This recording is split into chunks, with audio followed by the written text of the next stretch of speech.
Իրանը մտադիր է ՄԱԿ-ի մեխանիզմների միջոցով Միացյալ Նահանգներից և Իսրայելից փոխհատուցում պահանջել իր տարածքը հրթիռակոծելու համար, հայտարարել է Իրանի արտաքին գործերի նախարար Աբբաս Արաղչին։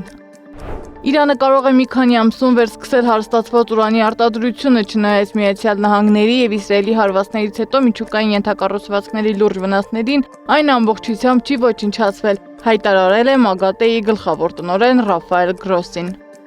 Ադրբեջանի մշակույթի նախարարությունը հայտարարել է երկրում ռուսական պետական և մասնավոր հաստատությունների գծով բոլոր մշակութային միջոցառումները չեղյալ հայտարարելու մասին, այդ որոշումը կապելով Եկատերինբուրգում Ադրբեջանից Ռուսաստանի Դաշնության քաղաքացիների սպանության գործով կասկածյալների ձերբակալման հետ։ Նման որոշման առիթ են հանդիսացել Եկատերինբուրգում իրավապահ մարմինների գործողությունները, որոնք կասեցրել են էթնիկ խմբավորման գործունեությունը։ Բաքվում ավելի վաղ բողոք են հայտնել ուժայինների գործողությունների կապակցությամբ պնդելով, որ այդ ընթացքում 2 ադրբեջանցի է սպանվել, մի քանի մարդ վնասվածքներ է ստացել։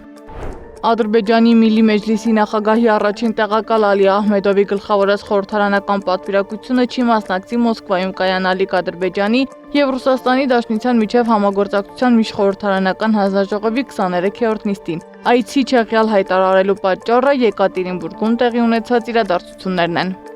Մակրոնն ու Մերցը վերջնականապես կորցրել են առողջ բանականությունը և փորձում են վերադառնալ այն ժամանակներին, երբ Գերմանիան ու Ֆրանսիան ցանկանում էին նվաճել ամբողջ Եվրոպան։ Այս մասին հայտարարել է Ռուսաստանի Դաշնության արտաքին գործերի նախարար Սերգեյ Լավրովը։